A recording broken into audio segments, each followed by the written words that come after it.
Check. Check. Hello. What's up? How's it going? Hey, everybody. How is it going indeed, Trek in the Valley listeners? What's up? Welcome to another episode of Trek in the Valley, the non-encyclopedic Star Trek The Original Series recap podcast, where myself, Adam Ordall-Quinnell, and my co-host... Hey, everybody, it's Al Hirt. Mr. Al Hirt,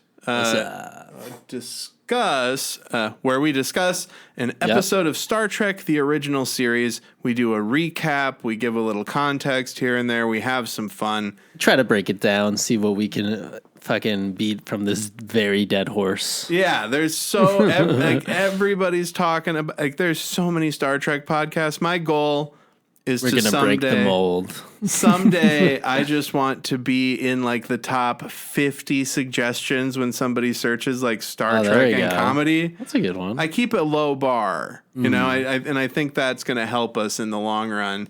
So, so last week, we discussed a classic episode. The Doomsday Machine. The Doomsday Machine. Dun, dun, dun. They fought a big space worm. What was your takeaway from that? I think it was, basically it was like, oh, wasn't the H-bomb bad? This was a bad idea. Therefore, we shouldn't do it.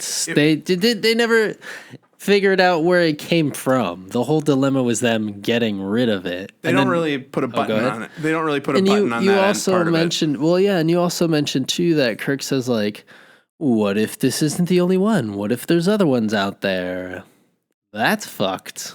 Anyway, back to work. Yeah, exactly. We just found a universe-destroying weapon. A giant space worm. I liked it. I thought it was... it's really good. Great guest appearance. Awesome. Yes. Commodore Decker kicked ass. Mm-hmm. And this week we have kind of an extra special episode. The guest stars did a good job in this one too. Well, not only that, but this is our Halloween episode. Mm-hmm. This is our spooky Star Trek. Because this was actually... the episode we're talking about today is Catspaw. Spooky Trek. And it was the Halloween episode of Star Trek in 1967. So the episode of Catspaw originally aired on October 27th, 1967. And the synopsis from Paramount Plus is aliens on a mission of conquest hold the crew captive. Wow. I take some issue with that. That's not exactly... the aliens are not actually on a mission. Yeah. The aliens are not on a mission of conquest. It says that in the compendium, too. The one does. Yeah. The other guy just wants to, like, study stuff and live, I thought. The Corbo or whatever. Well, I don't know. Maybe they just have, like, disagreements on how to conquer. But that would be pretty bizarre. Yes. The second alien comes off as a better alien in general. Not the mean lady alien. Of course, yeah. Yes. So it's so funny why they justify using a cat too. We'll get to that. Yeah. So the episode starts. They're orbiting a planet, and they haven't heard from who? Sulu and Scotty and Sulu. Yes. They have not checked in, and they are diligent. Usually they're checking in like gangbusters. Just like you said, though, you're like, as soon as comms goes out, shit's going down. So no communication. Yes. And they got to check it out. And now they get a notice that one of the landing party is beaming up, and he said, there's three people. There was Scotty, Sulu, and then a third person who is Jackson. I think it's Jackson, yeah. Who's about to die. Yeah. Spoiler alert. So they run down to the transporter room to meet Jackson and see what happened to the others. Yep, it's Jackson. And Jackson beams back to the ship, and he immediately falls over like he's like a mannequin. Gosh. Like he falls over. So he's dead. He nails us. He nails it, though. To quote great stand-up comedian Norm Macdonald, so he's dead. That was one of his jokes when he's talking about a dead person. He's dead. And then while they're checking Jackson's pulse, they hear a voice in their heads telling them to leave this place. Huh. All right, what kind of conqueror tells them to leave, Al? Yeah, this is very confusing. Well, no, especially the book says it too. But I mean, the book's been very wrong. Well, it's not about right or wrong. It's just it's interesting that they have a chance. So maybe it's both. So you whenever the opening of an episode of something or of a movie gives the captain the chance to just not do the entire plot instead. Like, he could have just been like, I guess Sulu and I guess they're lost to us. Check it off. Yeah, oh my gosh. He could have marked them as missing. Exactly. He loves marking people as missing, as we know from other episodes. And so they get a telepathic message to get the fuck out of there. Beware. And of course they don't. Great title card, Catspaw. Catspaw. All one word, which is good for me to know for when I make the thing. Yes, it is all one word. Great shot of the Enterprise with the planet in question in the background. Like this black and white looking thing, all right? Crewman, yes, it looks very monochromatic. And there we go. It also, I love how Kirk's log starts with, Commander Jackson is dead. Because, spoiler alert, the end of the episode is Kirk saying Jackson's dead. So it's like this story starts with bookends. Yeah. And so they still don't know where Scott and Sulu are. They leave Assistant Engineer DeSalle in command. That's going to be important. So this new guy, DeSalle, that we may have seen in the past, but he's now got the con, as they say in the biz. He's the captain. So we've got our landing party of Bones, Spock, and Kirk. The big three. They didn't bring any extra people because they've already lost one. They were like, we got to have three, right? Well, so there's two missing, one dead. One dead, yeah. So they're keeping it close to the chest, close to the vest. Now when they land, they immediately notice. What do they notice that's funky about this place, Al? First off, it's fog. But that it's really cold, right? Well, no, it's that it's foggy and shit, but their sensors didn't pick up any fog. Oh, yeah, but then they're also saying this is when they start realizing that things are disappearing. Yeah, they shouldn't. And that they can't see certain things with their sensors. Like, yes. What is it? Electronic pulses or whatever? Yes. So their scans failed them, and things are a lot different than they thought. But don't worry, I'm sure this Halloween episode, I'm sure that's as weird as it gets. Yeah. I bet nothing weirder happens. Fog. Oh, and then they walk into the fog. So there's like a pool of fog.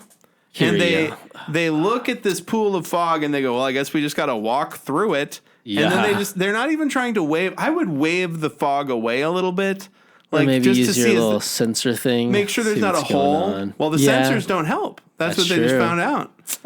Right? So that's all they use. And he says their sensors aren't picking up anything, Spock says, but there are definitely life forms, a couple life forms that are legit off in the distance. And this is when we get our first look at Chekhov's wig. It cuts to Chekhov, who's running scans. And remember, he's got this DeSalle guy as acting captain, and they really butt heads.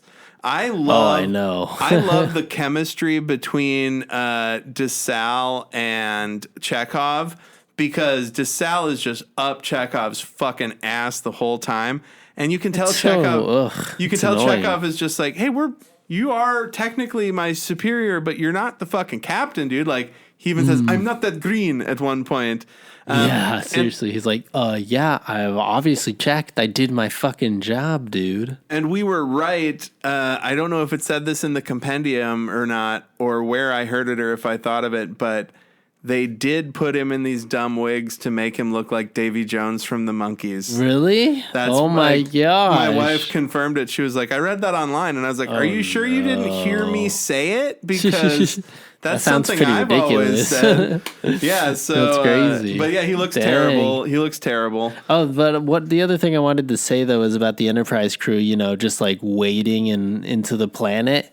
I was about to say, hey, it's like Curiosity killed the cat. There we go. Yep, it's the name of the episode. Catspaw making a joke. But it's like more cats. So much. It's like random. I don't know. I cannot get over once we get there why they justify she was being a cat. Well, it's a cat's paw. Like it's stuck in the trap or something. They explain maybe. it. We'll get to it. The fog is getting thicker here. And the important thing is 3 witches appear out of the fog. Yeah, that part's actually pretty metal. I fucking love it. Because here's what I think, and maybe the compendium will prove me right or wrong, or one of our intrepid fans could Google this, and don't tell me about it. I don't care if I'm right or not. But I think that they must have had.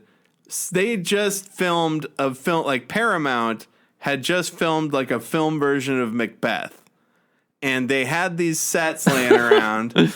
And it was coming up on Halloween, and all the producers like, well, they just wrapped on that Macbeth. We could use some of those. Maybe we'll do like a Macbeth thing because it's got the 3 witches. That's like in Macbeth. Yeah. The fog, the moors. Like it really feels like the Scottish play, as they say, because you're not supposed to say Macbeth. And it just really felt like that's what happened. But it worked out serendipitously because it's actually pretty cool. Yeah, this part really stood out to me, though. I was like, whoa, what the heck? This is Star Trek still. And because it's all 3 of the main bridge crew, they're not super scared of these witches. They're like, what the fuck's going on? And they're more confused, it seems. Yeah. And the witches give them another warning to leave the place. Yeah, he would have been like, oh, man, the ghost must have gotten they also Sulu and Scotty. Let's get out of here. Yeah, they have so many options to cut loose, and space travel is dangerous. We lose people all the time. Yeah. No, he's their favorites. They're his favorite. If it was just Jackson, we'd be gone already. Yeah, seriously. So they do this bad poetry that Spock calls out as bad poetry. They say, wind shall rise and fog descend. So leave here all. Oh, it's spooky. Or meet your doom. Yeah, or meet your end. Meet your end. Doom would have been cooler. Doom, yeah, you Doom punched it up. Cooler, yeah. You made that better. And then the creepy witches laugh and they disappear. Could have done a redo. And Spock is like, Kirk is like, Spock, observations. And he says, bad poetry, Captain. And Kirk says, useful observations, Spock. He doesn't say it like that, but that's like kind of the vibe. Look, seriously. A more useful comment, Spock. And then Spock says, what we've just seen is not real. So they can't, it doesn't come up on sensors. It's just something they can't see. But Kirk actually acknowledges that is useful because they don't have to be afraid of something that that doesn't exist. Yeah, true. But hey, maybe Spock's just lying. Just kidding. He's very logical, though. He has no reason to lie. And also, I mean, Vulcans can't lie. That's true. the thing. They're like, that's right. Because when he was threatening Commodore Decker to the bridge, he's like, Vulcans don't bluff. Yeah, they don't bluff. They he did say Vulcans don't bluff, but he could have said can't bluff. And I thought I was going to have trouble talking about this episode because it really feels like not a lot happens. I keep referring to the last one, too. But all kinds of crazy shit is happening. So the fog is moving. So it feels like they're being pulled in 2 directions, and we find out they definitely are. Yeah. So the witches are telling them to leave, right? But then this wind blows in and blows the fog, and these guys do some great wind acting. And I'm trying to tell if these are stunt doubles or if that's like, I feel like that's not Shatner. Maybe it is. It is. So they do some great half-assed wind acting. And then they end up looking at, through the fog, a castle. Dun, dun, dun. And he calls up to the Enterprise. There's no castle coming up on their sensors. And life forms. I just want to be like, look, yeah, you're dealing with some shit that doesn't come up on your sensors. It happens all the time. And as you said a couple minutes ago too, you said, oh well, they can't use their sensors to look around Alfredo. We already established that, and I'm like, exactly. Yeah, they just keep on wanting to use those damn sensors. They're like, are you sure? Did you turn it on again? You have to use your heart, Kirk. That's the greatest sensor of them all. Put a blindfold on, Kirk. So they enter this foggy castle to music that sounds like a slowed down version of the Pinky and the Brain theme song at the beginning, I think. Yeah. And they are just mucking about. It's funny, too. It feels like they want to show a lot of stuff, but there's so much fog in that shot that it's like they're just going in a really weird, cloudy castle. There's too much fog. Yeah. So, and like to the point where I think it was a mistake. And this was the take they had that had the least fog. Dude, because you can't see the set, and like that's the only thing that they would want to show off, unless there's a big rock. Unless this part of the set in the lower right hand corner just does not exist, and they're cheating it. But no, there it is. So yeah, there's just too much fog, and then we get the first cat of the episode. They enter this castle, and they are greeted by a black cat that hisses at them. Just hops out of the corners like. Also, I feel like like the fuck? So a couple things about this cat. They all just kind of take a second like, whoa, what the hell? I mean, they suspect for Spock, so. And then this is where Bones starts putting it together. He says, Bones. 3 witches, what appears to be a castle, and a black cat. And then Kirk says, if we weren't missing 2 officers and a third one dead, I'd say someone was playing an elaborate trick or treat on us. He's like, trick or treat, Captain. And of course, Spock doesn't know what that is, so Kirk explains that Kirk says he'll explain it to you one day. He won't. No, they get into it a little bit later, but yeah, they don't actually explain Halloween. And I bet he's like, this place is giving me the heebie-jeebies. If I was watching this at home in 1967, I'd be like, I can't believe they're doing a Halloween episode. Oh my God. This is crazy. And then we get DeSalle and Chekhov on the bridge. Dude. He's a piece of shit. He does a good job as an actor, but oh my gosh, he's so awful as a character. Yeah, so this is where they butt heads again, because Chekhov comes up to the acting captain DeSalle and he says, Kirk and the others, they just disappeared off of the sensors, Captain. And DeSalle says, check for malfunctions. And Chekhov says, yeah, no shit. I did. Why I'm here telling you sir, this. As soon as it happened. And then... that's crazy. Now, of course, Uhura, reason in the room, says this is what happened to Sulu, and same thing that happened to Sulu and Scotty. Yeah. Now she says so. There's precedent for it, and then DeSalle says people don't just disappear. Listen, something's got to be going on. Listen, nobody said they actually disappeared, motherfucker. Like, this guy is thick in the head. Like, they're trying to make him look like I'm an officer and I know, but look, like, they're not saying they disappear. It's just like another obstacle, though, for them. And he goes, oh, they might have encountered like an energy field or magnetic field of some obstruction. Oh my gosh. And then he says, recalibrate your sensors. He says, Mr. Chekhov, recalibrate your sensors. And then he says, do you need help? And Chekhov says, no, I'm not that green. I'm fucking Chekhov. Dude. Yeah, that sucks. So it's Chekhov just all this tension hell. on the Enterprise too. Well, and of course there would be figuring out. Like at this point, they're saying, "Wait a second, they've lost did we 5. really?" Well, but they're like, "Did we really send all of the department heads down there?" Yeah, seriously. Like it's like the chief medical operator, chief science operator, Kirk's the captain, Scotty's the chief engineer, and Sulu's the fucking navigator. Chief navigator. Yeah. Like that's everybody, and they all like. They're supposed to balance these away missions so you don't have the captain, the first officer, and exactly. They cover that in lower decks as well. Oh, I bet. So then we get back to Kirk. So DeSalle is going crazy, just really riding Chekhov about these scans to find the missing crewmen and their captain and such.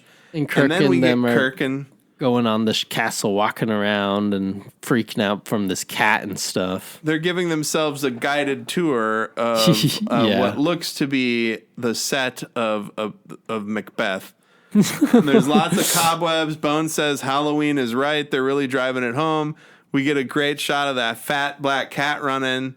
One thing I want to mention about the cat. Yeah. It feels like they use a puppet when they wouldn't need to.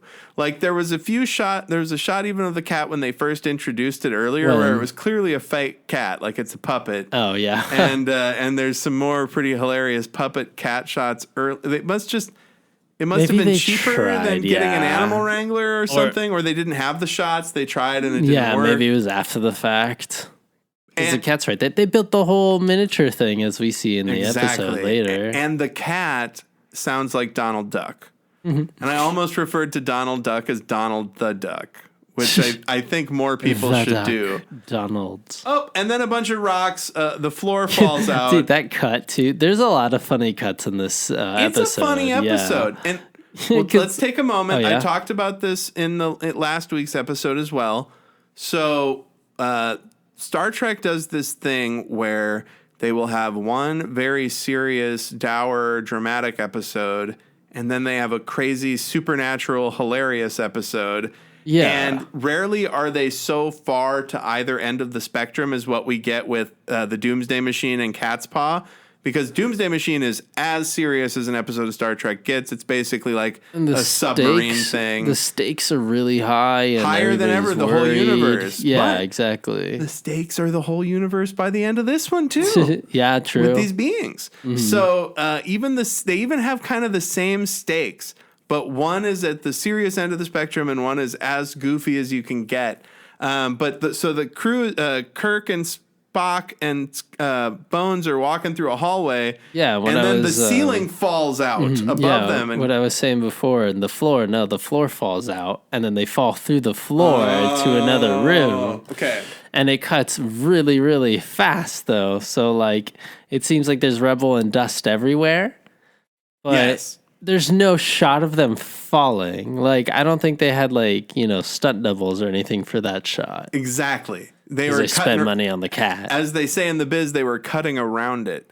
And, yes. And I just realized that, when you said the floor fell out, it's like I've watched this episode so many times because we've had to reschedule the recording a bunch. But this cat leads them over the floor. It's so from that the it start. falls It's out. a gimmick. Yeah. And it's it's fucking like, great. I think it's kind of. Here they go. Oh, Here I they know. go. I start the They're episode walking. over. The and cat's like, hey guys, over here. Oh!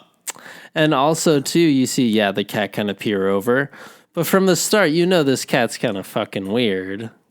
Yeah, this is, because Like, it's you don't a cat think in it's space. Well, yeah, for one, I mean, but also that's what's so off-putting about it. Like, hey, there shouldn't be a Earth cat in space here, and it's not just like the way it's leading people too, and the looks. Oh yeah, and I thought it was funny too that I was like, so someone waited for them to get cut out, and then once they knocked out, I was just imagining the cat maybe dragging their bodies and then like putting their arms up, Then it cuts to them all being chained up in like an old-timey dungeon, like a castle's dungeon where there's like a skeleton on the wall as well. Like that's what the last guy was. Now he's a fucking skeleton. And Bones. And Bones is just confronted with his mortality by looking at this skeleton, and he says, "You were saying something about trick or treat?" Did a little too much trick.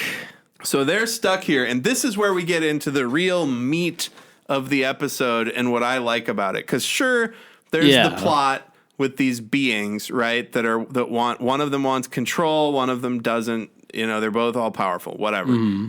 What this is really about is like the id and the ego and shit, because they're talking about these. They're talking about castles and cobwebs and black cats and witches. These are like Joseph Campbell, that writer that studies mythology and writing and shit. Oh yeah. These are all part of the collective unconscious experience of being human. There's like every culture has their stories about witches that appeared at around the same time in completely different parts of the world, right? Yeah. So that's what these aliens are pulling from to create. This is actually this castle. This is actually like a very great, tight script and idea. Like it's very meta, but it's also giving Squire Gothos too. It does because that's why he pulls from that too. It does give Squire of Gothos vibes of them every time they face a.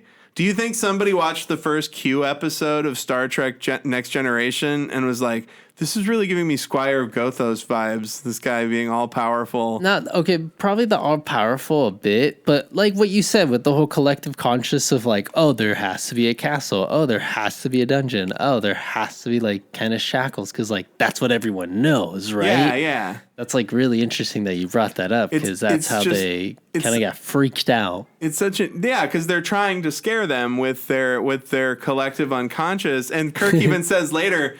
But they didn't interpret it right. They didn't realize that they were picking up kind of like the goofy, spooky, cartoony spookiness.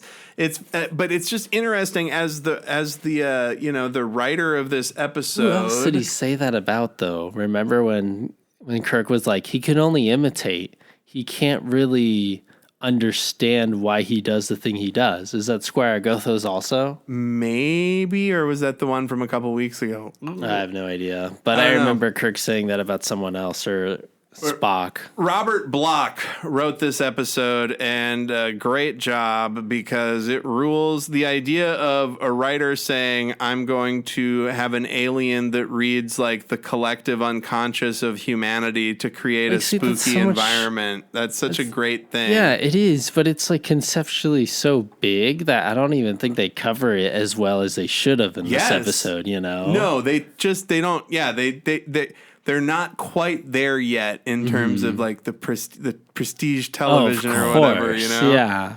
But they're just planting the seeds, right? But go ahead. Well, then we get our first look at Scotty and Sulu, who are zombies, and Kirk is ordering them to put down their phasers. They don't know who he is, etc. Bones is like, look at their eyes. They're not blinking at all. Exactly. Dungeons and and that's so great. It's such a weird thing though. I was like, why did they release them right after they woke up? Right. Well, because they're going to take so you chain somebody up when they're asleep so that they can't wake up and leave without you letting them out. You know, like you chain them up and then you're like you know they're going to be there knocked out though. Well, but what if they wake up before your minions get back? You know, before your zombies that you're controlling. There's a great line I wanted to point out at 14:15. Oh, yeah. He goes, dungeons, curses, skeletons, and iron maidens. They're all earth manifestations. And boy, and my notes actually say, Sulu and Scotty show up brainwashed as shit. Oh boy, are they brainwashed. Like, man, they don't fucking blink. Oh, and them being brainwashed also really gives me Of the Body Landru vibes too. Oh yeah, that's right. Like, and now they take Bones. This is just kind of like almost looks Bones, like the same prison. Yeah. Yeah, this is, and it looks very similar to the prison on the Landru planet.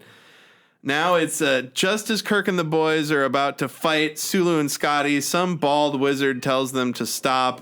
And man, you gotta listen to a bald wizard, right? Like that's one thing that they know. We've just seen so many of these in succession that like we kind of see the pattern and the routine that these writers kind of went through. Well, yeah, and I've had people creating episodes, you know. I've had fans of the podcast. Yes, I have had them message me to say, "Oh, that episode was a lot like this other episode." It's like, yeah, they.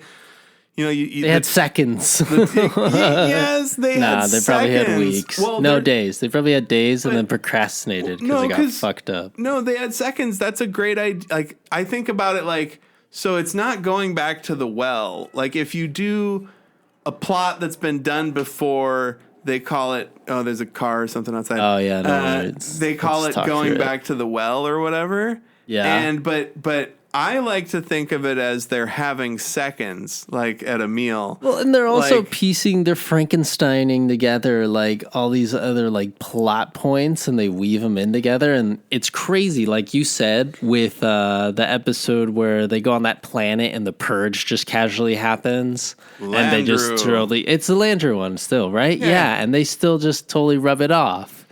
But it's like that one little plot point could be a whole fucking movie or an episode on its own. Same with here, though, with this example of what you said of like, Oh, they could have gone a little further of like them. They do kind of touch it, talking about touch and feel. Job. Yeah, they do a good job. But I think you were the one that said they could have done it more. I mean, I think a little bit more. Yeah, because this episode was a little slow in the middle, but it does drag. But anywho. that's the benefit of being able to fast forward through it. So basically, Kirk and this guy Corbo, is that his name? Corbo. Hold on, he introduced himself. So basically, Korob. Korob. So what Korob is explaining to them is they can just basically, as what happens in this episode is you find out that these beings have magic, but they call it science, and Kirk and them call it science or call it magic, and they have science. So it's like, any science that's distinct, that's advanced enough, is indistinguishable from magic, like that old saying. Yeah. So basically, Korob is like, hey, let's talk about this. And Kirk is real mad because there's like a dead Officer Jackson. Yeah, and he has zombified crewmates right behind him. Yes. This Korob. My name is Korob. As for bringing you here, we warned you to stay away, and you came anyway. And then Kirk says, why all the mumbo jumbo? And Korob is like, mumbo jumbo? And he makes the comment to Spock. He looks at Spock and he says, Spock, there are no colors to your mind, because it's only black and white because Spock is a Vulcan. Yeah, logic. Bones has a really great joke in here where he said, so Spock, basically Korob said, like, I don't think they knew how great this joke was even. Yeah. But it's very good. So he says, Korob says Spock has no colors to his mind. And Bones says he doesn't even know about trick or treat. Like saying Spock's so fucking dumb. Like he doesn't even know about trick or treat. And then we got this cat that's fucking around as well. And they're no, it's dude. Well, Bones is always dragging Spock whenever he can. Then this guy makes a feast appear. The cat is kind of helping him translate what the Earth people are asking. Yeah, and he's like, that's kind of neat. Kind of weird. Korob makes a bunch of gems appear, and Kirk is like, fuck that. We can make gems appear on our ship with science. He's like, yeah, we don't really have that isn't any value to us, really. So what they're finding out is this guy's Korob's understanding of humanity seems to be out of date. Like he's like saying, ooh, you like gems, right? But only humans 350 years ago would be impressed by that bullshit. And they came from a spaceship.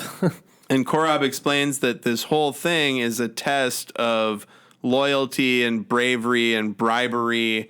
And then he says, in many ways, you are quite admirable. And the cat meows. Sounds like he's kind of winging it, Yeah, doesn't it? Korob didn't expect people to show up yet, and he's like, I guess. Oh, well, usually the warning works in the dead person. So they also talk about the cat being like a familiar. The black cat. Like how the wizard would have a devil in disguised as a cat. That's like it's familiar. Well, and the witches, too. The three witches you see at the beginning, too. Mm-hmm. So it's kind of tying into all that. It's funny because Kirk is like, don't tell me about legends, Spock. And Spock is like, I don't create the legends, Captain. I'm just literally telling you something I know about what you're asking about. Yeah, right. And then we meet... first off, Korob, whenever he points this... He's got this magic wand that's got like a glowing tennis ball on the end. It's like what is it called? Well, I guess it is a wand. Yeah. Well, but they call it it's like a chalice, isn't it? No. They call it the atomizer or something like that. It's an izer. It's a MacGuffin kind of thing. And he's about to let them go. Let's see here. Basically, he wanted to actually frighten them. So this is very interesting because Korob is like, you guys aren't frightened. You're not concerned about money. And he goes, so I guess maybe I didn't know that, but hey, the point is you are here and pretty admirable. You're brave and smart and figuring shit out. Oh, I figured out what the device was. It's called a transmuter, a matter transmuter. The transmuter, yes, yes. And now they just manipulate matter out of thin air, I guess. And now is when we meet the femme fatale of the episode because Korob says, gentlemen, my colleague, Sylvia. And then a beautiful 1960s version of Kate McKinnon comes out, but with huge beehive hair. But she does look exactly like Kate McKinnon when they zoom in.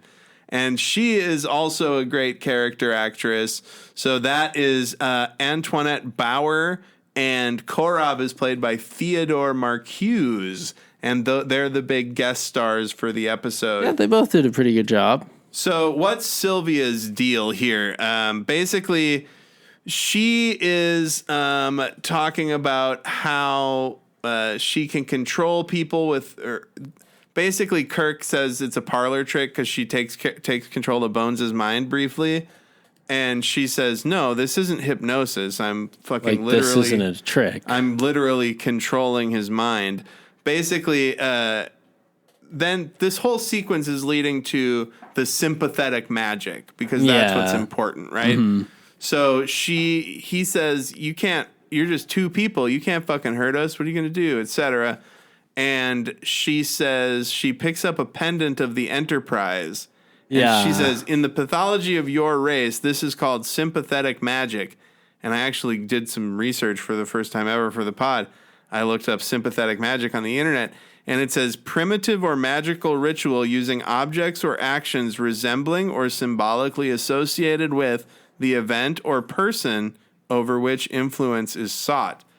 So it's voodoo dolls and shit. I was going to say it's like some voodoo stuff. So it's voodoo dolls. But that makes me think of like this whole other possible story where, we always do voodoo dolls, right? Mm-hmm. But what if there was like a science fiction or like a fantasy thing about somebody who uses voodoo or who uses magical environments?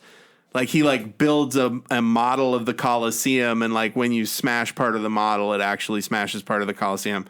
Very cool shit. Sympathetic magic. I learned something. Yeah. And she explains that's how Jackson died. She said, I made an image of him. Yeah, she said, I made an image of him, and then I just kind of willed him to die. And Kirk's like, what are you talking about? You can't just make someone die. And she's like, I just thought of the image is dead, and he died. That's why Jackson's dead. And then she says, and Kirk says, you can't just will somebody to die. And she says, oh, really, bitch? Yeah, I can make your ship hot. Pick up your communicator. And he's like, Kirk's Enterprise. Kirk's Enterprise. And they're like, it's hot as shit, Captain, because she holds the pendant over a candle. It's pretty cool. But also, or over the flame. And what is it? Chekhov is like, Jesus Christ, it's risen 60 degrees in the past 10 seconds. And you know that Chekhov is like, DeSalle is going to blame me for this shit somehow. That guy's got my fucking number.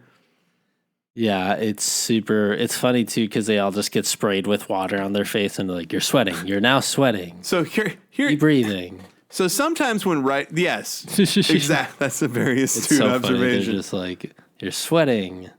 And then you're breathing more. Scared. And it's hot. This is one thing I wanted to point out. Though. You mentioned it, that Chekhov says that it's risen 60 degrees. But the big thing that I took away from that is he says, it's risen 60 degrees in 30 seconds. Oh, I thought it was 10. Well, even if it's 10, that's fucking crazy. Oh, I know. I was like, they would have fucking died. Like, sometimes writers just write something, and they it's don't like think they don't think of the yeah. But if we're in a room right now and it's hot because it's hot out, but it's like 78 degrees or whatever. If it were to rise 60 degrees in 30 seconds, we would be dead, or we'd be thrown up and dehydrated instantly. So it's fucking crazy. There's so much. There's a lot of good military training at Starfleet. There is a lot of good shots of Chekhov looking into the scanner, too. Yeah, and it's like, dun, dun, dun. So she lets him talk to the ship so she can hear. And it's around this time that Kirk completely blunders the pronunciation of telekinesis. Instead of, he pronounces it telekinesis. Telekinesis. Hilarious pronunciation. It's funny, though, how he goes, what's going on in the Enterprise? And Chekhov's like, we're just burning up. And Kirk's like, I'll handle it down here. Don't worry about it. Kirk out. And he just like grabs her wrist, like, stop that. I'll take care of it down here. What is happening, sir? Oh my God, it's 60 degrees in 30 seconds. Do you know how fucking crazy that is? We've lost 3 members. Oh, man. But yeah, it's crazy how like he immediately goes and saves the Enterprise. Oh, and a little fun fact too that the compendium said, just want to mention it before I forget. That same model of the Enterprise is actually, I believe, in the Smithsonian Institution of Art and Space Museum. And it's laminated in a transparent lucite block. Dude, that's awesome. Yep, the same little ship. I fucking love that. That's pretty cool. I want that. Yeah. I want that as my. I wonder who donated it or who. I mean, they it. definitely sell those. I bet you can buy like a little pendant one. So this is where they're talking about. So he got them to stop setting the ship on fire. There was a commercial break. Yeah. Now we've got Korob and Sylvia. Bones' mind is mush. Spock and Kirk are still trying to figure out what these aliens want, what they're doing. Yeah, and then there was two. And he pronounces it telekinesis. You move around with telekinesis. And then this is how they say, like, you doing magic, it's science, magic, science, isn't science. Yeah, I feel like this is akin to this is kind of akin to Who Mourns for Adonis too, where it was just like, it is technically magic and God powers in his eyes, but there's some power generator somewhere. Yes. His chest, he has an extra organ, you know. Oh, Bones isn't Mushhead yet. Not yet. I think right after the dinner, actually, they turn his brain to mush. That's right. Basically, Kirk keeps talking about this search party. Like see the brick? It's in that brick. Kirk mentions a search party, and then Korob says there will be no search party. He points at the ship, pendant of the Enterprise, and now it's in a lucite cube. I fucking love it. Super cool. And it's an impenetrable force field. And that's when it cuts to them on the bridge, like Scotty or Chekhov looking through the scanner saying, I've never seen anything like this before. It's like a shield all around us. Oh man. So Sylvia is basically saying, hey, look, I suggest that you just tell us what we want to know because we can forcibly extract it and that shit sucks. And then they bring them back to their cells, except they keep Bones. And this is where it smacks of Landru vibes because Bones was the first one that got taken before and turned. Good point. And then we get Chekhov saying the force field will not be analyzed, and DeSalle says if it's there and it's real, if it's real, it can be affected. It's just if it bleeds, we can kill it. Yes, that's the spaceship equivalent of if it bleeds, we can kill it. It's so silly though. Shoot phasers. And basically, DeSalle is trying to carve out a little hole in the force field that's around the ship. Kirk and Spock are back in the Dungian. Right back where they started before the dinner. There's a really great joke in here where Kirk, they're talking about humans. Kirk, poses himself in the same pose as the skeleton hanging from the wall. And Spock's like, well, I mean, they do say that they can change matter and form, so what do they really look like? Maybe something totally alien, not human, you know? Maybe they look like obviously little flower bugs. So here's the thing with this scene, right? Kirk says if we're creatures, Kirk says that they can't let these creatures get interested in their galaxy. And so Kirk says we have to stop them here cold. So he sees these all-powerful beings as a challenge to the Federation, as a threat to the Federation, and that's what we got to do. And at the same time, then Bones comes in and whoops, he's hypnotized. It's fucking hilarious. He comes in and they're like, oh no, damn it, Bones, why? This is a good line. Kirk says, I don't like, I don't like, What? Totally alien. And I don't like hostile strangers showing such an acute interest in our galaxy. He's like, no visitors. We're gonna stop them cold. And then Bones comes in, hypnotized. This kind of seems like some Commodore Decker energy, you know, of like we need to finish them right now. They don't really study a lot of alien races, you know. Because that's kind of the Star Trek thing to do. That is like maybe they should live. He is saying that he's basically but he's being stopping Decker. him right there. Yeah, we should call that a Decker move now. He's pulling a Decker. He's pulling a Decker. Yeah, and so stop them in their tracks, full force. At the same time, Kirk and Spock are having that conversation about what the fuck we do. Yeah, we see that Korob and Sylvia are actually don't agree about what they're supposed to do. Yeah, and they did confirm, that whole theory of like them being different forms, because what's her name? Sylvia. Yeah. She's like, oh my God, I look so hot. Like this form is awesome. Like, why don't you like touching stuff? Why don't you like feeling stuff? And Corver's like, yeah, right. Corver's like, I don't know, this is pretty lame. And she goes, no, fuck the old heads. Like, forget what they say. Like the old heads, the old prophets, the old heads. Oh my God. No, so that's fucking hilarious. We're on our newer shit. So he, one moment. Oh yeah, I'm gonna take 1 second here. Oh, hold good. on. Yeah. So here's what I think we learn in this scene that's most important is Sylvia and this guy are diametrically opposed. She having a body is like she's all about it, and he wants to observe that he's got a duty to the old gods, and so he's not even giving himself a chance to like it. Really, that's really funny too that we say that now because. He lets her murder people, but then he puts like little notes on her victims. Don't come, please don't. You're gonna die. Yes, and like that could have been him, right? Yeah, and now even though they didn't do it before he died, but hey. They came here together. We find out. Right. No, but I was talking about. Excuse me. When Jackson was on. Yes. They couldn't have sent a message before. Put a little force field around the Enterprise. But and some Apollo head action.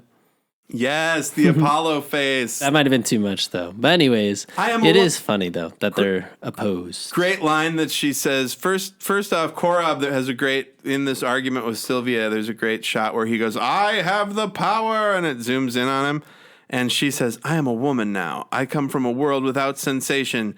And, she's talking to Kirk. "And as I now know, it excites me. I want more." She tries to seduce Kirk. Like, bet. Korob watches from a distance through a window while Kirk is being seduced by Sylvia. Yeah. And we're not gonna get into the nuts and bolts of the exchange. But she's trying to seduce him, and he's like acting like maybe I could be seduced. And you find out at the end it's bullshit. Like, you get it.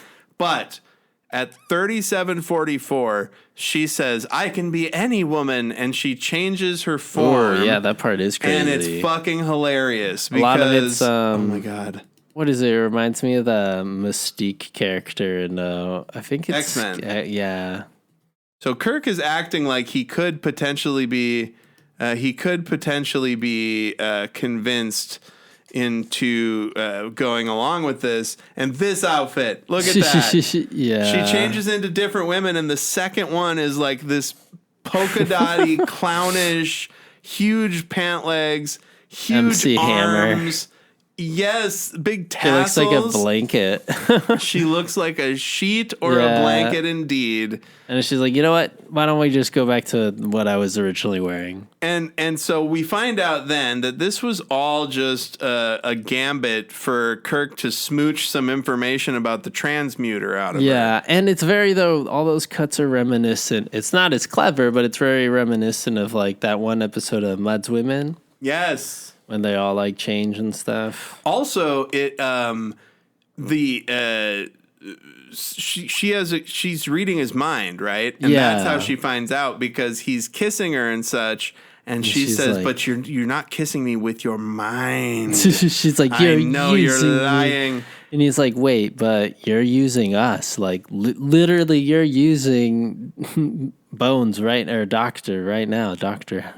And they use humans' whole deal to make this new reality that she loves so damn much, you know? Yeah. And she's got this great fucking line when she's nothing worse than a woman scorned, right? And Yes. she says to Kirk, "You will be swept away. You, your men, your ship, your worlds." And so she pluralizes it's pretty worlds. metal. So not just Earth, not just humans, but all of the Federation will be swept away by this woman. This woman's rage. Men be men. And women be raging. Dogs. I don't believe in that, but that's what they're saying with this episode. He's got that dog in him, though, Kirk. Well, and of course, Korob shows up to now Korob's going to work with Kirk and Spock. And they're like, at this point, he's like, this has gone on long enough. He starts freeing them and stuff. And I think we should get out of here. You know how you got a coworker and you're on the same page and then they change? Well, he's like, I'm in it right now, man. I tell you. And so he's going to help them get away, but then a giant cat comes in and kills them. Yeah, it's like it's so interesting how they build up to that, though, because Kirk and Spock are like, "Why are you freeing us?" And the Kobor is like, "Dude, why are you asking? Let's just get the hell out of here." And he's like, "No, my crew." Yes, and then as they're running out, it's not enough to just let them out. Yeah, of course. That's why they were there in the first place. But also, it gets really cool because with this cat effect, other than the shoddy little cuts that they had, they could have done a simple split screen action, but they never did. But the coolest part is that they built a little miniature set and they had the cat walk through it. Yeah, that was definitely the best part. Yeah, that was my favorite too. There's a lot of great shadows and also shots of the cat trotting around, and he's huge in the little thing, in the little model. But yeah, of course. My favorite shot of the cat here we go. is through the window or not through the window, but through the door right before Korob gets it. But this is where they say some crazy shit about cats that I have to mention. This is exactly that I was going to say, the justification of the cats, where he goes, "Why a cat?" And Spock goes, "Racial memories. It's the cats have always been the most terrifying and most ruthless of all animals, as far back as the saber-tooth." And it's like, nothing else? Well, nothing with hippopotamuses? Well, also, but they were saying the cat's paw comes from an earlier line where Bones is explaining that they were a cat's paw, like something to lure them there. Oh, that's true. But I don't even the understand curiosity killed the cat. Exactly. That's the only thing I can think of, honestly. But this was actually good when they did... hold on. They had to figure that out because they were like Black Cat, Halloween, witches, what else? Cats are the most ruthless thing ever. Yeah. and maybe there was a time when that was true, but I never would have thought that. I like would never Cerberus, put that together. He's got a 3-headed dog, That's terrifying. A wolf man. There's no cat yeah, there man. We go. Yeah. Yeah. Cat man. There's cats. There are also wolves on Halloween. There's lots of like wolf Halloween sounds. I got bit by this cat last week, man. So I'm not feeling so good. They just grow my skirts. There's a great hold on. Get away from me. I'm gonna want to fucking cuddle with you. There's a great Bob's Burgers where Bob is on. First off, there's a number of episodes of Bob's Burgers where Bob takes Oxy and gets high. Like there's like several episodes. Well, yeah, because he's like hurt or something. Oh yeah. But it's a running gag throughout the series that when he takes them, and one time he's like, it's not prescribed to him. He gets them from somebody else, but he hurt himself.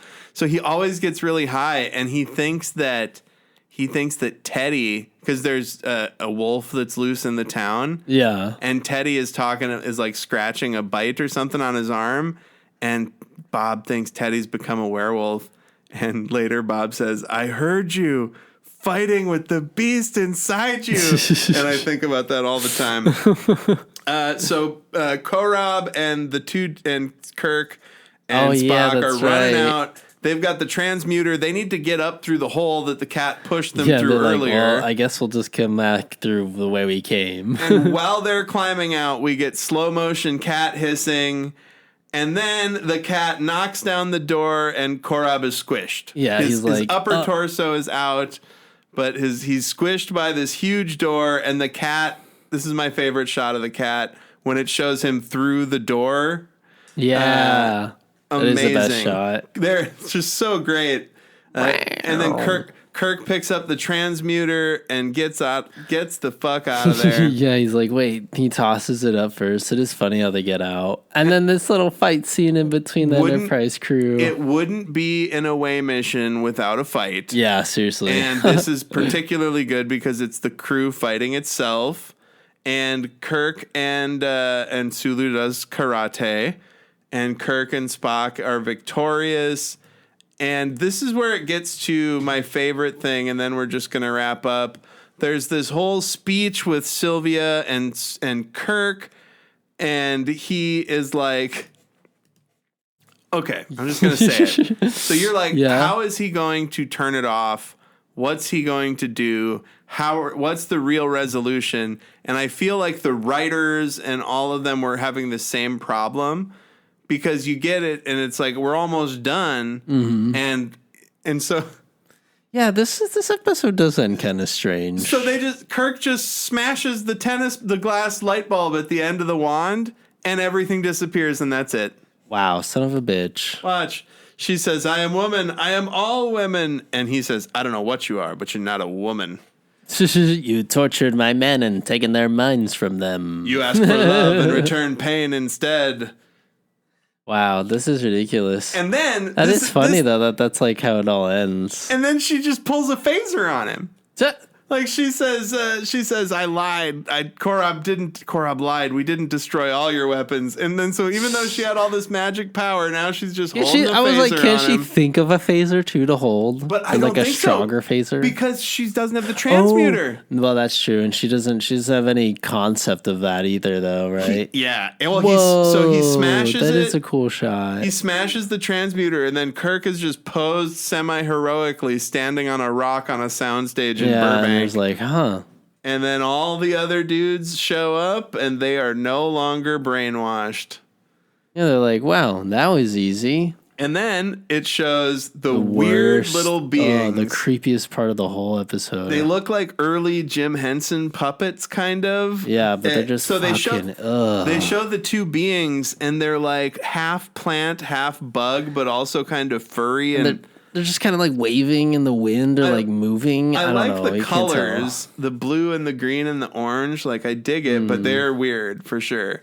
Oh, they just feel so unnerving and unputting, you know? It just makes you like kind of just squirm. And especially that's what they are. They did a very good job. Obviously, that's what they were going for. Yeah, for sure. They needed something that wasn't human, you know? And yeah, exactly. Also, she said they don't have bodies, but they do. Those are sort bodies. Of, yeah. Yes. Relatively. Who knows? Maybe they don't have touch or sensation. But anyways, yeah, the rest of the episode, God, with like, I don't know, they really, die. Yeah, of course. But they died because of the atmosphere or something. But what was I gonna say? This is kind of like Who Mourns Adonis, but in the sense of the stakes were kind of big. They were kind of pushed up against a corner. Like, you know, these people could think of anything. But then the fact that you're like, oh yeah, he just smashed this little tube on the bottom of the end of this wand, and that was it. It's like, it's just how the fucking Enterprise just beamed that little temple, that monument to Apollo, and that was it. That's his power thing. So boop. But this one is just a lot creepier. Well, and also Kirk just explained I totally agree with you. That fucking sums it up very nicely, right? And connects this to Who Mourns the Adonis very well. Good, you have a very good memory for these fucking stories.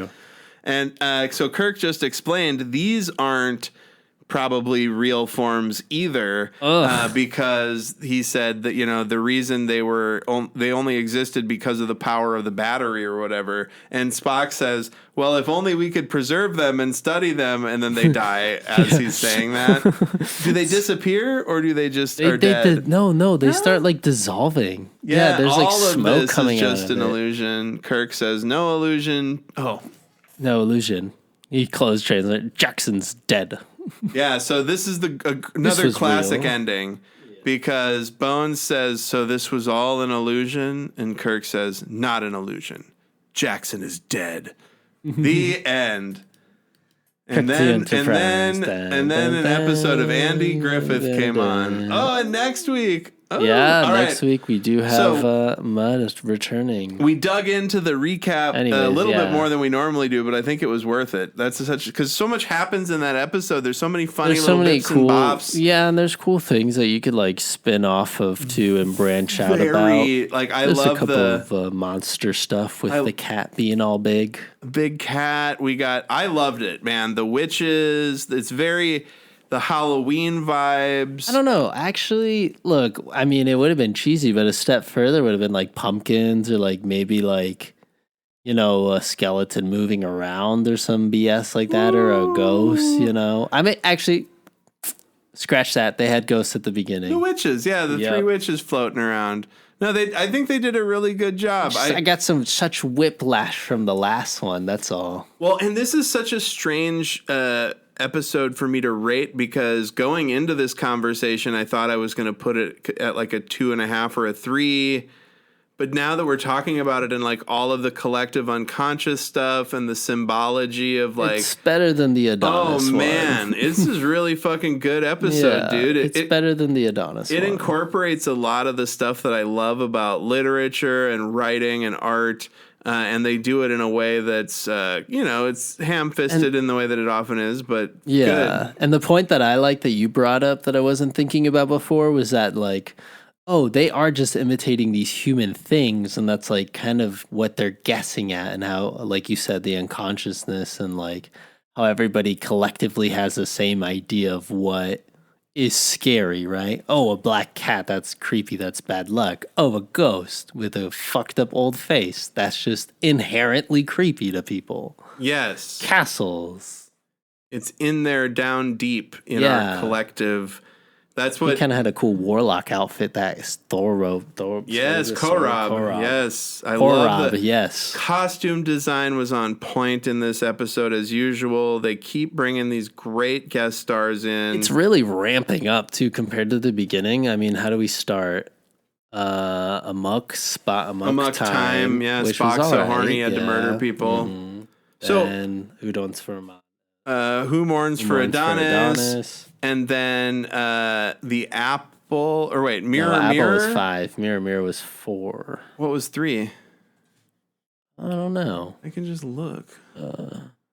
The Changeling. Yes, Nomad. Yeah, Nomad. Yeah, the stories do seem to be getting like bigger in terms of the scope. Like this one had a lot of sets. Okay, yeah. And then anyway, so what would you rate it then? So for my rating, I give it a 4. Really? The only reason I wouldn't give it more than that is because there was only one fight and there wasn't a lot of stuff on the Enterprise. Yeah, you do like the Enterprise shit. I like when stuff happens on the Enterprise, god damn it. And that's why we forgot about Apple.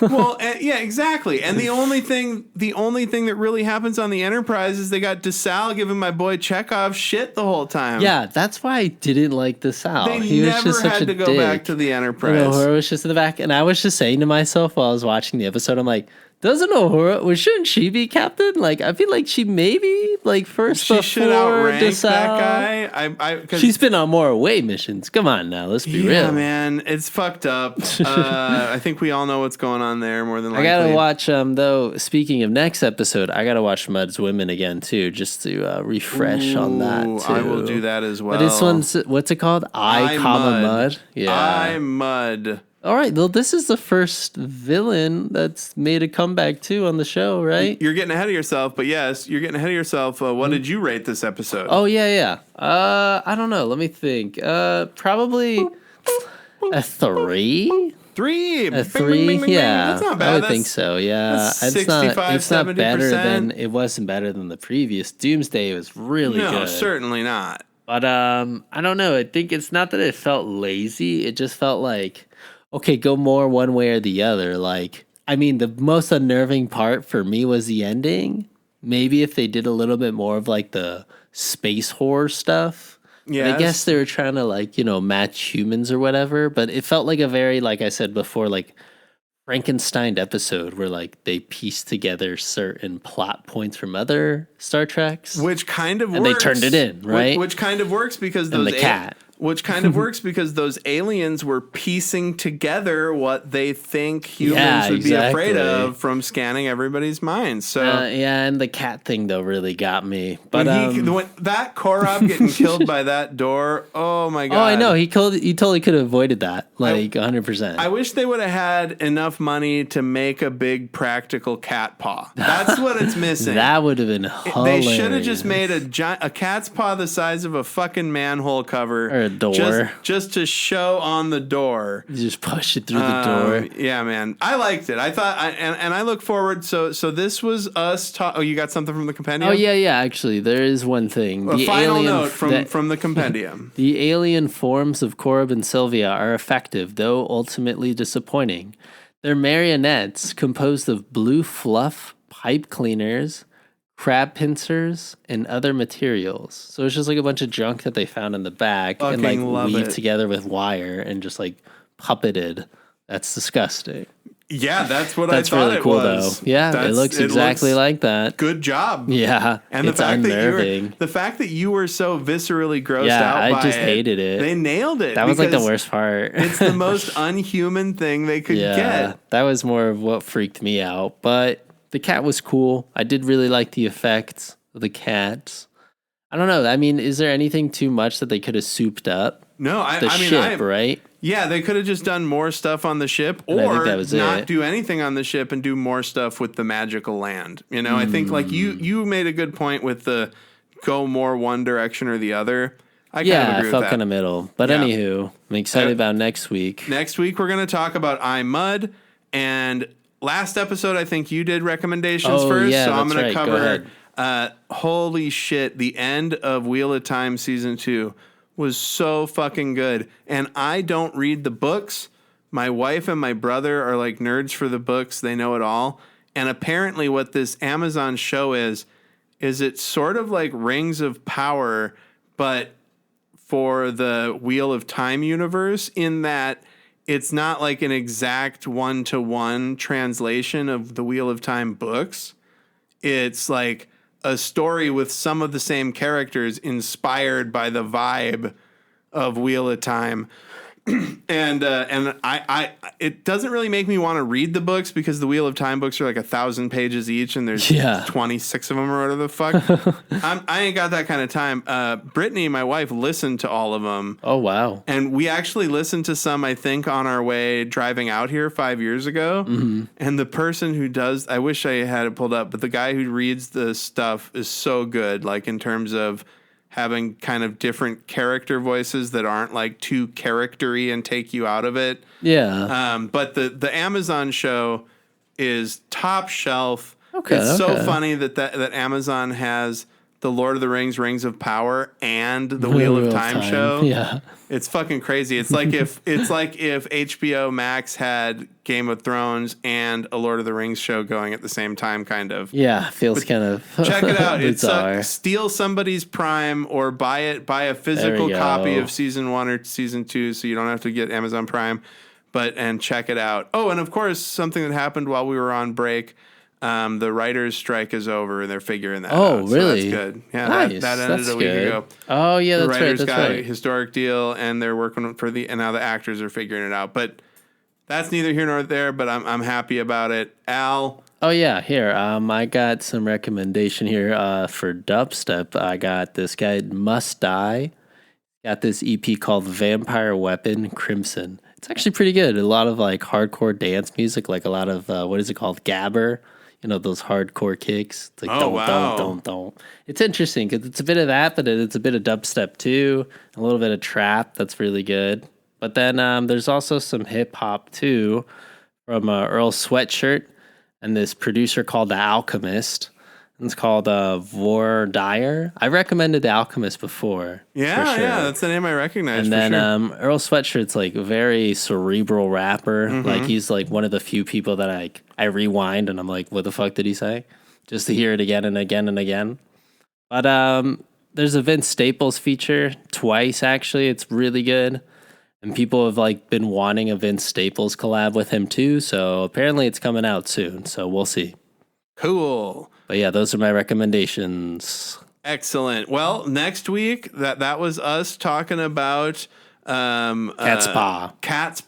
Happy Halloween, everybody. Yes, happy Halloween. Next week, we're going to be talking about iMud. Listen to the bumper and do all of the stuff it suggests. I'm waving my transmuter at you. Thank you so much to make for you subscribe and rate and review. And yeah, thanks so much. Goodbye. Bye.